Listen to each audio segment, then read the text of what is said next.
তাহলে বাংলাদেশের বর্ডারে কেন সীমান্ত হত্যা হবে? কেন সেই সকল সীমান্ত হত্যার বিচার হবে না? সেই সব প্রত্যেকটা সীমান্ত হত্যার বিচার হতে হবে এবং আন্তর্জাতিক আদালতে আমাদেরকে সীমান্ত হত্যা বিচারের জন্য আমাদের রাষ্ট্র ব্যবস্থাকে উদ্যোগ নিতে হবে, যেন সেখানে আবেদন করা হয়, যেন প্রত্যেকটা প্রতিটা হত্যার বিচার হয়। সে প্রত্যাশা করে আমরা বলবো, তারা চক্রান্ত করছে বাংলাদেশের প্রতিটি অঞ্চল নিয়ে, প্রতিটি জায়গা নিয়ে। আমরা দেখব গত 2024 সালে বাংলাদেশে 30টির মতো সীমান্ত হত্যা হয়েছে, একটি হত্যার বিচার হয়নি। দুঃখজনক হলেও বাস্তব। আমরা প্রত্যাশা করেছিলাম ফ্যাসিস্ট হাসিনা বাংলাদেশ থেকে বিদায় নিয়েছে, এখন হয়তো আমাদের বর্ডারে বাসিন্দারা নিরাপদে থাকতে পারবেন। কিন্তু আমরা কি দেখছি, হাসিনা ভারতে গিয়েছে, সেইখানে বসে বাংলাদেশের সার্বভৌমত্ব নিয়ে তারা বিভিন্নভাবে চক্রান্ত করছে। আমরা দেখছি সীমান্ত আরো উত্তেজিত হয়ে গিয়েছে, তারা সেখান থেকে বিজেপিকে লেলিয়ে দিয়েছে, বিএসএফকে লেলিয়ে দিয়েছে যেন সীমান্ত হত্যা করা হয়।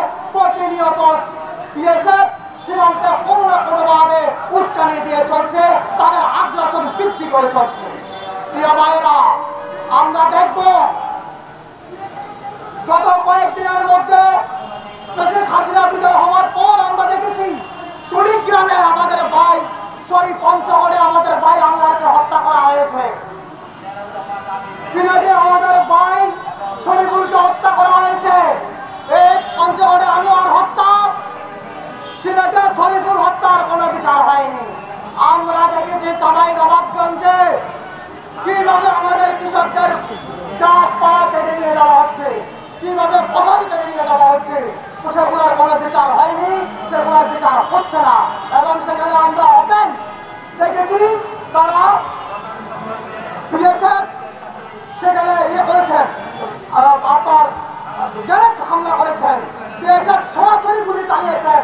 তাহলে আমরা বলবো আমাদের যে বর্ডার গার্ড রয়েছেন বিজেপি,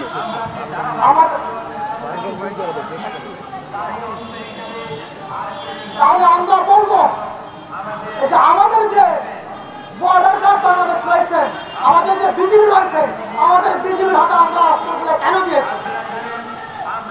আমাদের প্রশ্ন, ভারত যদি আমাদের মানুষের মাঝে গুলি চালাতে পারে, তাহলে আমরা কেন কিছু করতে পারছি না?